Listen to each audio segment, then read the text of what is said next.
What's up, guys? Welcome to the Health Matrix, where we are cutting through the BS, the propaganda with our food and healthcare systems.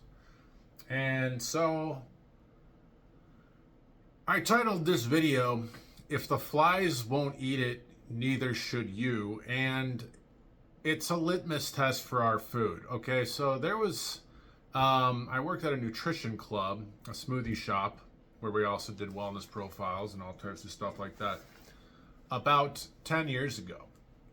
And it was kind of funny because he had a McDonald's cheeseburger, just a single cheeseburger, in like a little plexiglass case, and like I think just on a shelf, but out in the open.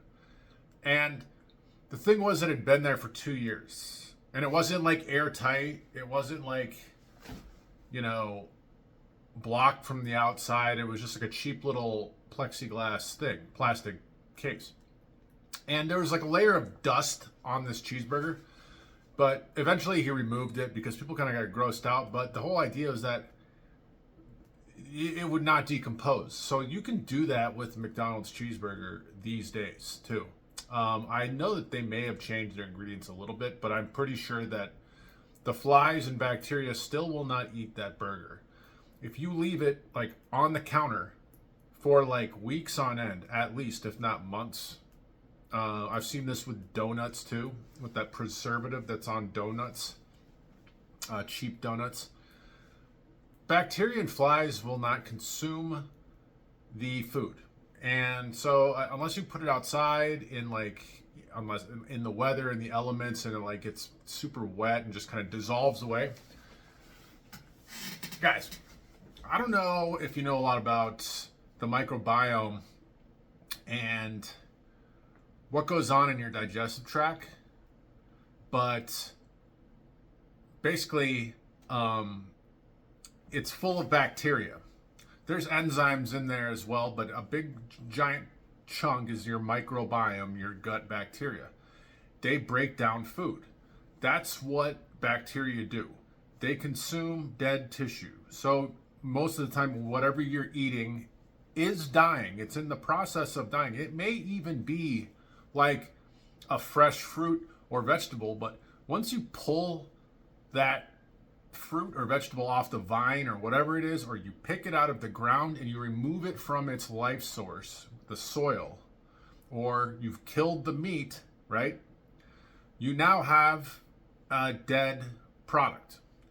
And so because this is the reason why it's interesting, is bacteria only consume dead tissue, and that's why they're not eating you, because there's a trillions of them all inside your body and on the outside as well. They're all over your skin.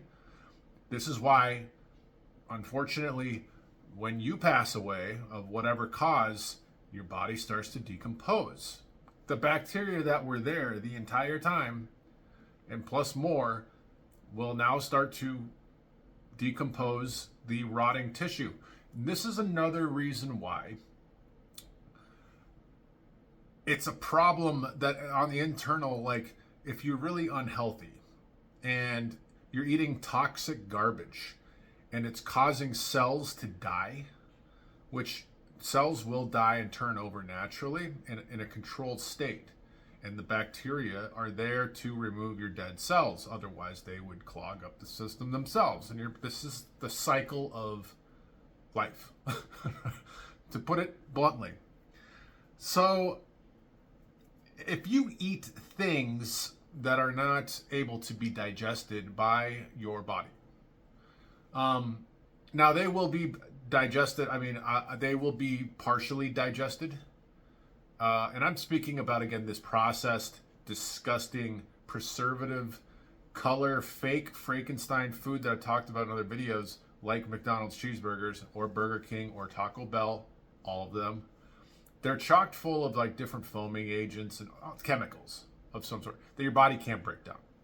Now, your stomach acid will break down things a little bit, but not completely. What you'll end up with is a bunch of partially digested garbage in your gut, which is one reason why people will get bloated, or they'll get gas, or because these are signs that your gut bacteria are not consuming the product. This is a big problem because when you have undigested stuff floating around your digestive tract, it's going to cause all types of problems. It's going to, over time, it can leak out of your gut through the leaky gut syndrome, the tight junctions that people have in their small intestine. This is a very real phenomenon where partially digested and undigested particles of food that aren't supposed to be there get into your bloodstream, and then they circulate around and they cause all types of problems, inflammation. They can get into your brain. And this is a big reason why people are chronically ill with autoimmune conditions and all this other stuff. And so it is very important to notice this, that your food should go bad, okay? It's perfectly normal for your food to go bad. Now, some things will go bad, will take longer than others to go bad.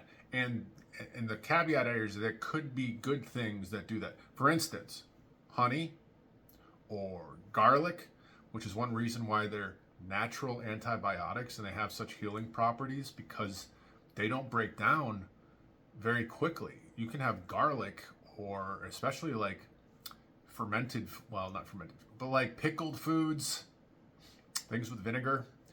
They're good for your digestive tract a lot of times because they're natural antibiotics, but unlike pharmaceutical antibiotics, they do not just indiscriminately target all of those things in your gut. In fact, they can harm bad bacteria and keep the symbiosis, the different ranges of gut bacteria, and I'm not going to go into the names of them. It's not important, but keeping the healthy ratios in your digestive tract. So, what are other things? There's been people I've seen, like there's videos on YouTube, and it's gross. It is gross to see, but it's also good to know, because it's one more reason to avoid these foods, because people still think for some reason that when they go and consume the fake meat, the McDonald's cheeseburger, that bread filled with all these preservatives, like just junk, is not giving you nutrition. And not only is it not giving you nutrition, but it's clogging up your system. So it's like a double negative. It's not only not giving you nutrition, but it's also causing damage. This is the crux of why I talk to people about nutrition. And I'm so adamant about it. Now, here's the thing. I eat fast food every once in a while. It's not like if you have a McDonald's, I'll have a double cheeseburger with a large fry about twice a year while I'm traveling. Not usually, but sometimes I gotta be pretty hungry to do that. And those potatoes are not good either. None of it is good. But if you do it every once in a while, and you're also you're giving your body things that will actually help your gut bacteria, then you're actually, it's better to have none, but we're not perfect. Human beings are not perfect. We're not going to just eat celery sticks and organic meat all the time and everything's perfectly clean. It's not realistic in our world.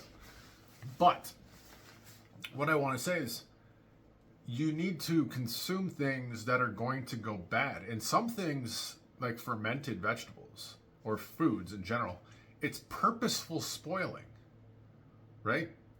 That's why you kind of have to know what you're doing if you're going to do that yourself. I buy kimchi, for instance, but it's fermented. This means it's starting to go bad, but it's not like rotted. Like, you don't want it to be like totally dead and disgusting. You can tell when vegetables, like leafy vegetables that are in your fridge, I've left them there for long periods of time and they just shrivel up into gunk. That's not what we're talking about. We're talking about controlled spoilage.